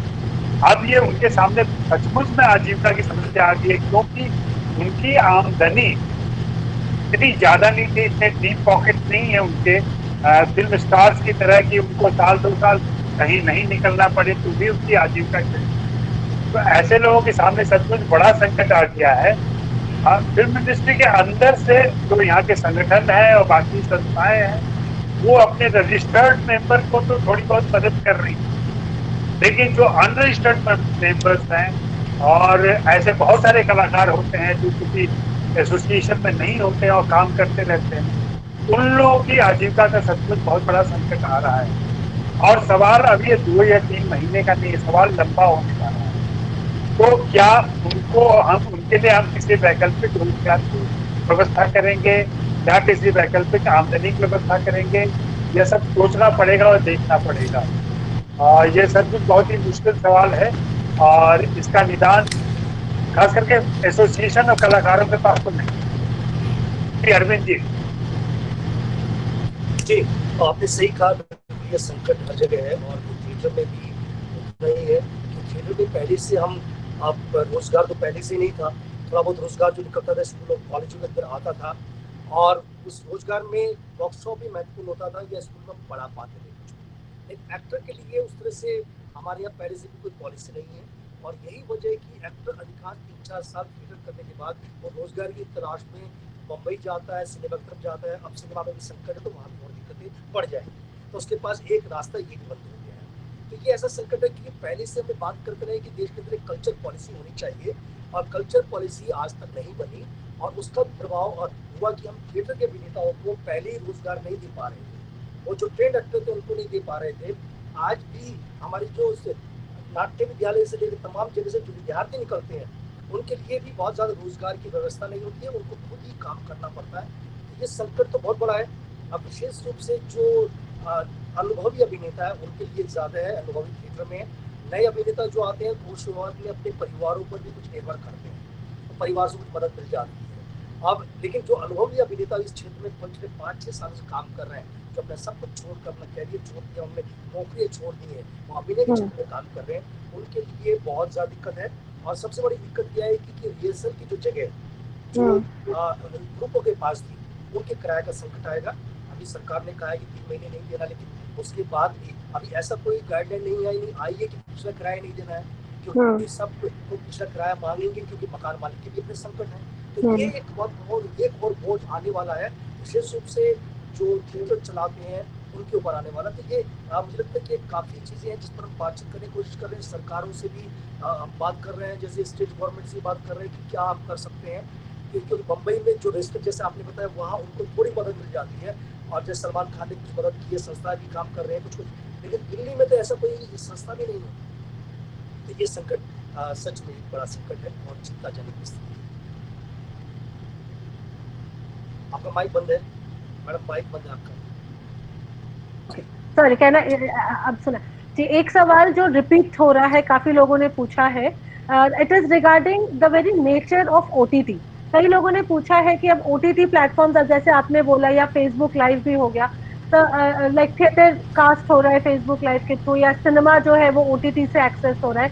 तो लोगों ने ये पूछा है कि अगर ओटीटी जैसे एक, अगर ऐसा ही इंसान एक्सेस कर सकता है जिसके पास स्मार्टफोन है, तो अगर मल्टीप्लेक्स एक सर्टेन ऑडियंस को एक्सक्लूड कर रहा था, तो क्या ओटीटी प्लेटफॉर्म्स भी एक सर्टेन ऑडियंस को एक्सक्लूड नहीं करेंगे जो लोग स्मार्टफोन या फास्ट स्पीड इंटरनेट एक्सेस नहीं कर सकते? That is a question which has been asked by Shweta Duseja, Shini Suri, Jaswinder Oberoi, like many people, Isha Gupta. They have all asked this question regarding the nature of OTT. कि अगर कुछ लोग जो है वो OTT access नहीं कर पाएंगे तो ऐसे में क्या करें? इसके 2 लेयर होंगे, इसका मैं जवाब दे रहा हूँ। एक तो है कि ओटीटी प्लेटफॉर्म इतना महंगा मीडियम नहीं है। जिनके पास स्मार्टफोन नहीं है, 2G है, उनको ये दिक्कत हो सकती है, लेकिन जिनके पास 3G फोन है वहाँ तक ये चीज़ें जा रही हैं। और हम देख रहे हैं, मैं अपनी सोसाइटी में देखता हूँ या और जगहों पे देखता हूँ कि जिसको हम कह सकते हैं लोअर इनकम ग्रुप या चवन्नी छाप दर्शक जो होते हैं, उनके पास भी ये मोबाइल धीरे धीरे पहुँच रहा है। अब चूंकि मल्टीप्लेक्सेस नहीं रहेंगे, सिनेमा घर अगर कम होंगे, तो जाहिर सी बात है इसकी मांग बढ़ेगी। और ऐसे मोबाइल भी आएंगे जो सस्ती कीमत में स्मार्टफोन की जी। सुविधाएं दे सके। जी। तो ये अभी एक क्राइसिस के दौर में हम हैं, क्राइसिस से निकलेंगे तो ये सुविधा होगी। इसका जो पॉजिटिव चीज होगा ओटीटी से, जो मैं बार बार कहता हूँ कि मल्टीप्लेक्स ने जिस तरीके से ऑडियंस को हटाया भगाया, यहाँ वैसा कुछ नहीं होगा। आपको वो झिझक नहीं होगी कि मल्टीप्लेक्स में हम जाए कि नहीं जाए। आप देखें कि शहरों में जो गरीब तबका है वो अगर एफर्ट भी कर सके, 200 रुपए का इंतजाम भी कर सके, तो कई बार मल्टीप्लेक्स में घुसने की हिम्मत नहीं कर पाता है। उसको मैं जैसे स्पेशलिटीज हॉस्पिटल की बात करता हूँ मैं, कि बड़े हॉस्पिटल जो है उसमें गरीब मरीज नहीं जाता है डर से कि फीस ज्यादा लगेगी वहां पे। तो ऐसा ही मल्टीप्लेक्स के साथ होता है। लेकिन जब ओटीटी प्लेटफॉर्म ज्यादा पॉपुलर होगा, अभी जाहिर सी बात है कि इसका एक्सेस बहुत ज्यादा नहीं फैला हुआ है, लेकिन जिस तेजी से इस 2 महीने में ओटीटी प्लेटफॉर्म बढ़े हैं, सब्सक्रिप्शन बढ़ा है और अब फिल्म मेकर्स भी हिम्मत कर रहे हैं आपसे करने की, तो ये सुविधाएं बढ़ेंगी। हाँ, ये समस्या शुरू में जरूर रहेगी कि दर्शक कैसे देख पाए या दर्शक कैसे एक्सेस करे जिनकी उतनी आमदनी नहीं है, जिनके पास स्मार्टफोन नहीं है या दूसरी तकनीकी सुविधा ऐसी नहीं है कि घर में लैपटॉप या अपने टीवी पर लगा करके वो देख सके। तो ये शुरू की समस्या रहेगी, लेकिन मुझे लगता है कि अगर वो पॉपुलर मीडियम के तौर पर आता है तो धीरे धीरे वो तरीका अपनाया जाएगा।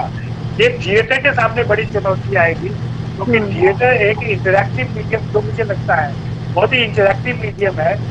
और सिनेमा तो वैसे भी हम जब देख रहे होते हैं तो हमारे कलाकार हमारे सामने, हम पर्दे पर देख रहे होते हैं। यहाँ पर्दे का आकार बदल गया है, पर्दे के हमारे पास पहुंचने का तरीका बदल गया है। लेकिन थिएटर अरविंद जी के लिए सचमुच बड़ी चुनौती है कि वे कैसे दर्शकों के पास पहुंचेंगे और कैसे इंटरैक्ट करेंगे।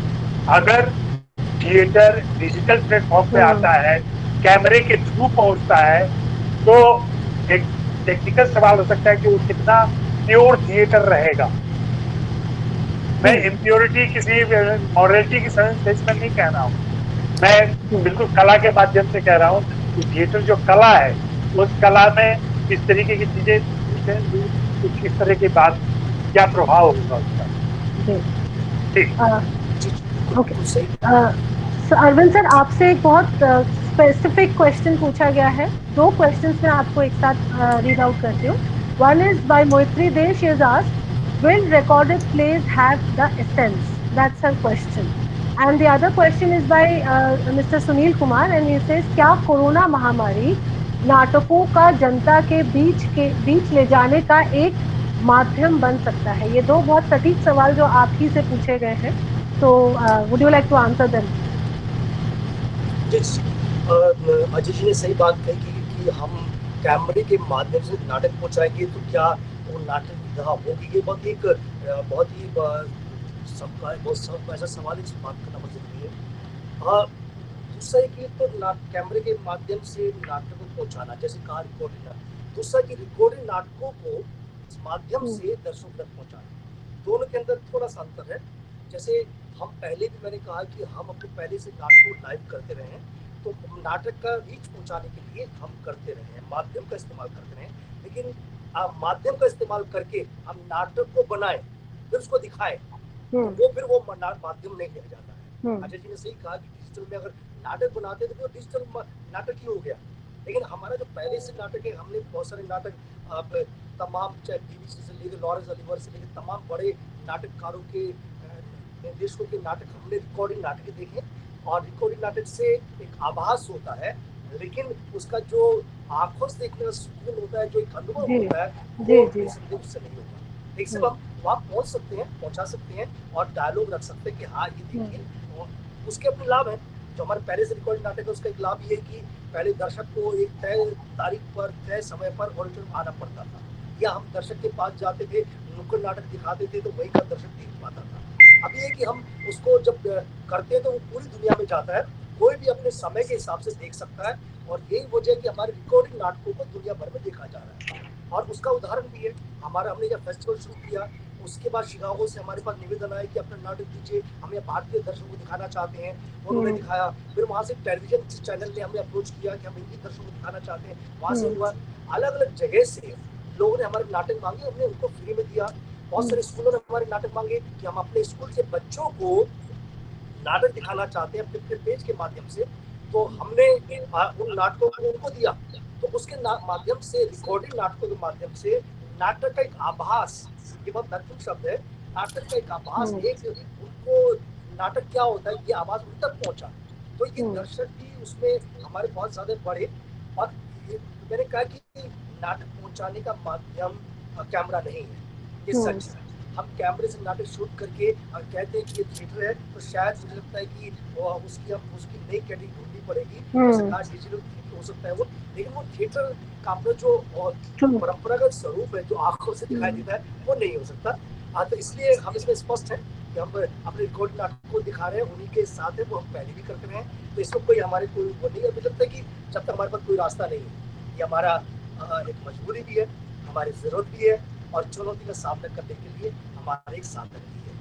और दूसरा जो सवाल पूछा गया है, क्या कोरोना संकट में नाटक कुछ माध्यम बन सकता है? बिल्कुल बन सकता है। हमने उससे पहले भी, हमने जब दिल्ली में लॉकडाउन हुआ, उस दौरान हम कोरोना में नाटक तैयार कर रहे थे, कोई नाटक तैयार कर रहे थे कि हम दर्शकों के बीच में जाएंगे और हम उनको बहुत सारी चीजें जो शुरुआत में आ रही थी हम उसको बताने की कोशिश करेंगे। हमने रिहर्सल भी हमारी 1 हफ्ते से चालू की, और लेकिन हम उसको कर नहीं पाए, हम जनता के बीच में नहीं जा पाए, क्योंकि उससे पहले ही समस्या बढ़ गई। और अभी तो नुक्कड़ नाटक दर्शकों तक कब पहुंचेंगे ये नहीं पता है, क्योंकि ऑडिटोरियम में फिर भी 2 महीने 4 महीने के बाद कुछ सीटें छोड़कर और बहुत कुछ शर्तों के साथ नाटक शुरू हो भी गया। लेकिन नुक्कड़ नाटक तो उसमें तो संकट हो, क्योंकि नुक्कड़ नाटक में तो 300-400 दर्शक होते हैं और ऑडियंस एक्टर की चारों तरफ खड़े होते हैं, तो वहां तक डिस्टेंस कर पाना बड़ा मुश्किल होगा। तो वो हमारे लिए सबसे बड़ा कि नुक्कड़ नाटक को हम कैसे कब लोगों तक पहुंचा पाएंगे, या आप पहले से घेरे बना के रखेंगे कि आपको इसी घेरे में खड़ा होना है, ये कैसे होगा अभी हमको भी नहीं पता। लेकिन हाँ, ये जरूर है कि हम रास्ते ढूंढ रहे हैं, और नुक्कड़ नाटक की बहुत बड़ी भूमिका है समाज में परिवर्तन करने के लिए, जागरूकता फैलाने के लिए, और लोगों की मानसिकता को के साथ डायलॉग करने के लिए, माइंड सेट में काम करने के लिए निसंदेह नाटक अभी भूमिका कर रहे हैं हम लोग। और निसंदेह जब सब कुछ ठीक होगा, हम दोबारा से अपनी भूमिका जमीन पर लेकर वापस आएंगे। जी सर, जी। एक आखिरी सवाल नहीं है, ऑब्जर्वेशन ही है, and again regarding OTT platforms, जो मैं आप दोनों से पूछना चाहूंगी, क्योंकि मेरे ख्याल से ये आप दोनों के लिए ही शायद ये ऑब्जर्वेशन, आपका पॉइंट ऑफ व्यू रेलेवेंट होगा। तो प्रवेशिका मिश्रा जी ने पूछा है कि क्योंकि OTT प्लेटफॉर्म्स पे सब कुछ बहुत इजीली एक्सेसिबल है, बहुत इजीली व्यूएबल है, उस पे कंडीशंस कम है, like you can't put in filters, बच्चे ये नहीं देख पाए या व्यस्त ये ना देखें। तो she has asked, do you think OTT platforms can lead to some increased cases of violence, since everything is easily viewable and audience cannot choose, the discretion नहीं रहता है। तो ये एक आखिरी सवाल मैं चाहूंगी आप दोनों ही इस पे कमेंट करते कि OTT प्लेटफॉर्म्स में डिस्क्रिप्शन की एक प्रॉब्लम आती है, ये सर ने भी बोला। तो what would be your opinion on this aspect? Thank you.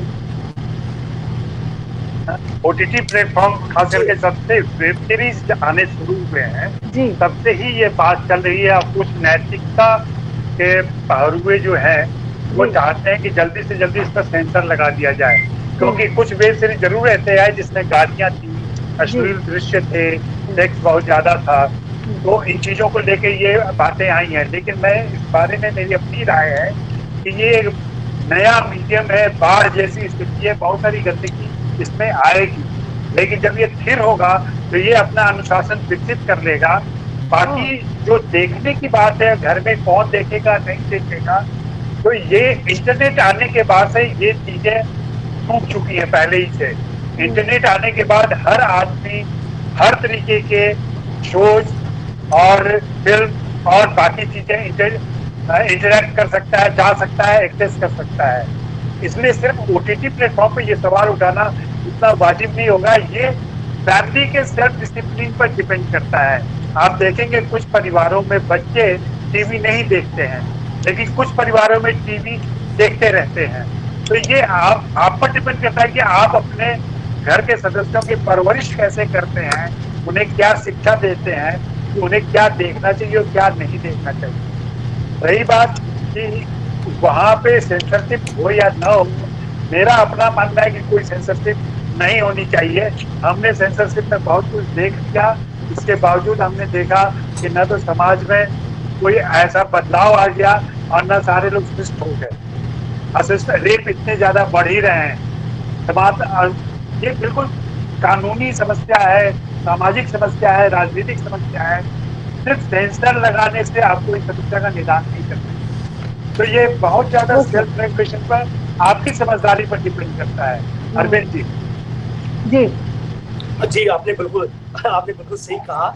और ये बात जो लगातार उठती रही है, चाहे नाटक हो चाहे सिनेमा हो, इस पर लगातार बातचीत होती रही कि क्या इसकी वजह से ऐसा होता है, उसकी वजह से होता है। ये सब बहुत ऐसे सवाल है जिन पर हमें लगातार बात की जरूरत है, क्योंकि जब कुछ नहीं मिलता है तो वो आप बाहर की तरफ ढूंढ लेते हैं कारण, जबकि कारण हमारे आसपास मौजूद है, अपने घरों में मौजूद है।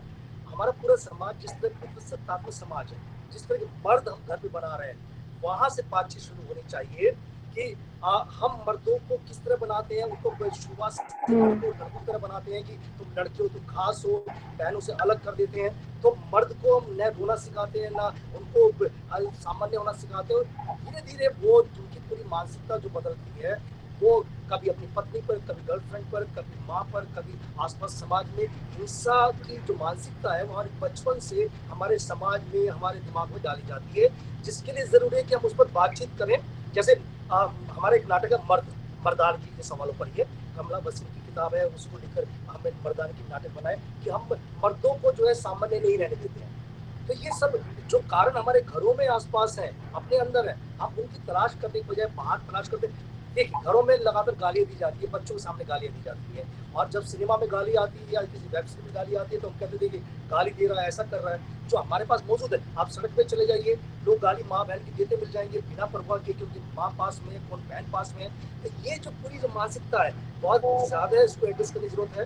दस्तक नाटक हमारा है, एक नुक्कड़ नाटक जब हमने नाटक करना शुरू किया तो लोगों ने कहा ये नाटक बंद कर दिया, नाटक हमें बिगाड़ देगा हमारी औरतों को। हमने आजीविका नाटक था, जब औरतों के रोजगार की हमने बात की कि उनको सम्मानजनक रूप से रोजगार मिलना चाहिए। सिर्फ वो क्यों घरों में बर्तन क्यों मांजे, क्यों आपके छोटे छोटे काम के, वो अपने स्किल वर्कर बने और काम करे आगे। उस समय भी हमारा विरोध हुआ। तो ये मुझे लगता है मानसिकता की बात ज्यादा है।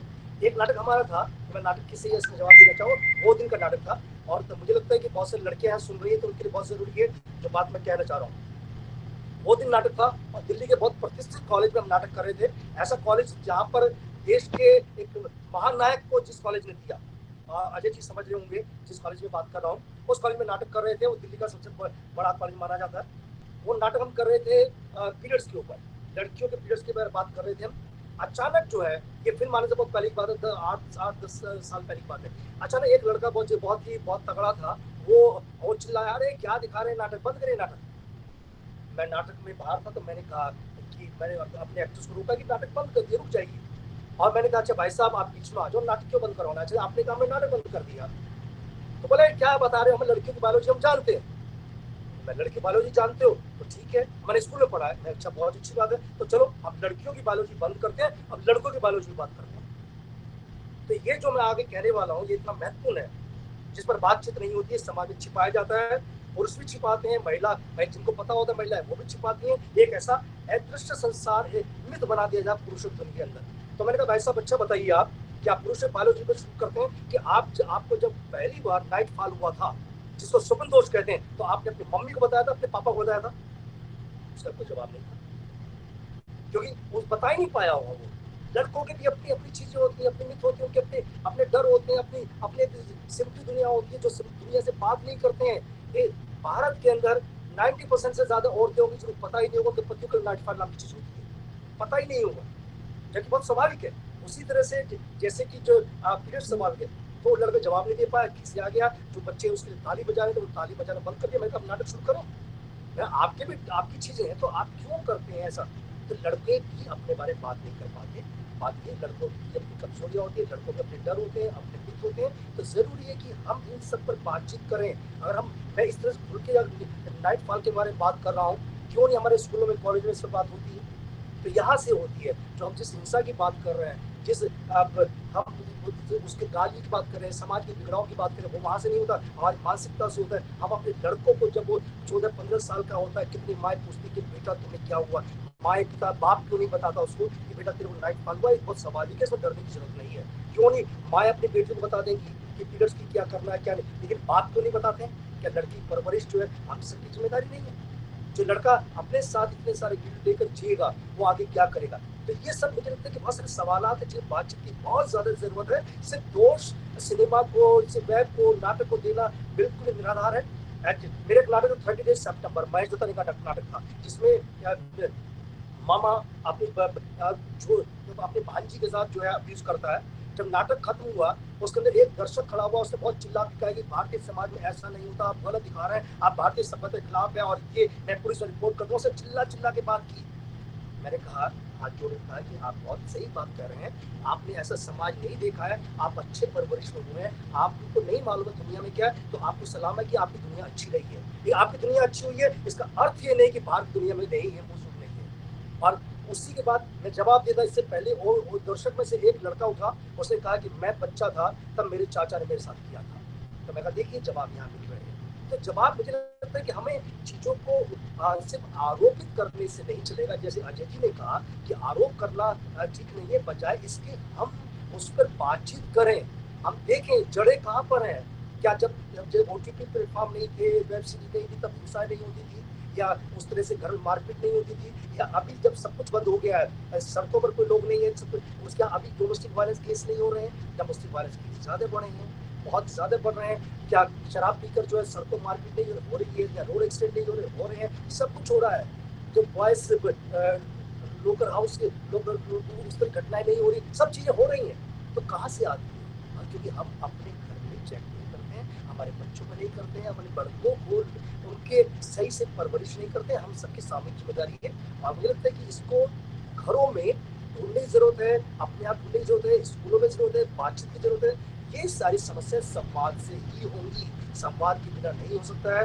नहीं तो हम बाहर कारण ढूंढते रहेंगे और जबकि वो यहाँ हमारे यहाँ मौजूद है। शुक्रिया, मैंने इस विषय को विस्तार कर दिया, लेकिन नाटक माध्यम से मैं इसको समझा पा रहा था। और इसमें जो लड़कियां सुन रही हैं वो कमला बसीन को जरूर पढ़ें इस विषय पर।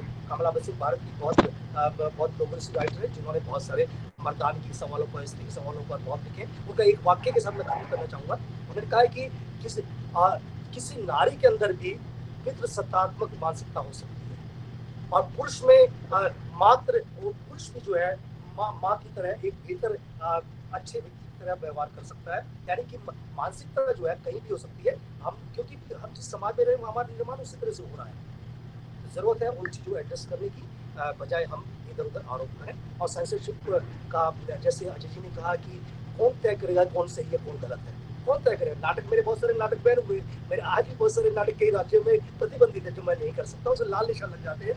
ये नहीं, ये शब्द नहीं बोलने से यहाँ पर, क्यों नहीं बोलने? लेखक ने लिखा, आप कौन होते तय करने वाले? एक अधिकारी जिसको पता नहीं है कि डैडी ऑफ फोर्थ कौन है, जिसको पता नहीं महेश दत्तानी कौन है, जिसको नहीं पता है कि स्वदेश दीपक कौन है, वो तय करेगा कि कौन लाइन हमें बोलनी है नहीं बोलनी है। तो मुझे लगता है कि हमारे अंदर हमारे आज कलाकारों को, रंगकर्मियों को, निर्देशकों को, लेखकों को इतना समझदार मानिए, हम अपनी जिम्मेदारी जानते हैं और अच्छे से जिम्मेदारी की निभा करना जानते हैं। क्या बोलना है क्या नहीं करना, ये हमारी अपनी समझ है और यही समझ हमें समाज में खड़ा करती है। और इसलिए लोग नाटक देखते हैं, इसलिए सिनेमा देखते हैं। और इस समझ को आप रेस्पेक्ट कीजिए, आप सवाल खड़े कीजिए, सवाल का उत्तर देंगे, बात करेंगे। हम भी गलतियां करेंगे, गलतियों से सीखेंगे और मुझे लगता है इसी तरह समाज आगे बढ़ता है, गलतियां करता सीखता है और उससे आगे बढ़ता है। शुक्रिया। बिल्कुल, थैंक यू। आप इतनी अहम बातें हमारे सबके सामने रखने के लिए आपका शुक्रिया। Now I would request doctor Manisha Mathur to kindly deliver the formal vote of thanks. Thank you, Priyadarshini. Good afternoon, everyone. On behalf of Mata Sundari College for Women and BA Program Society, I express my gratitude towards both the speakers, Mr. Arvind Gaur, for his extremely insightful lecture on theatre, which is a magical place of endings and partings, and it is also a medium which is a sharp reflection of society. Now, how theatre is going to face the challenge of COVID is something that we all have to see. Also, I would like to thank Mr. Ajay Brahmatmaj for this very, very engaging lecture on cinema, which is again a world of fantasy as well as reality. How the film industry is going to change post-COVID, how the cinematic culture is going to change, OTT platforms, etc. All that we have to see in the future. I express my heartfelt gratitude towards our principal, Professor Harpreet Kaur, for encouraging us and supporting us in organizing the National Webinar Series. I would also like to thank the moderator, Ms. Priyadarshini Bhattacharya, seamless conduct of the session. Thanks is also due to our technical team, which is the backbone of this webinar. And I also would like to thank the participants for their extremely enthusiastic and overwhelming response. Thank you, everyone. Stay safe. And I now hand over the virtual mic to Ms. Priyadarshini for the formal closure of the session. Thank you. Thank you, Manisha. So as we approach towards the end of the session, I don't need to thank anymore because the vote of thanks has been delivered. But from a personal side, it was a very engaging session. I thank both of you and I thank our principal ma'am for being and arranging this. Now, as we prepare to end, I would simply like to repeat that the attendance form has been sent on the mail to all the participants who are registered. I request everyone to kindly fill it up. It will stay activated for 10 minutes after the conclusion of the session. The first day of this webinar series, I think, concludes here. I thank all of you and I thank both the speakers. And now we would just go through with the attendances and wait for the next engaging session of this series. Thank you. Stay safe. Thank you very much. Thank you.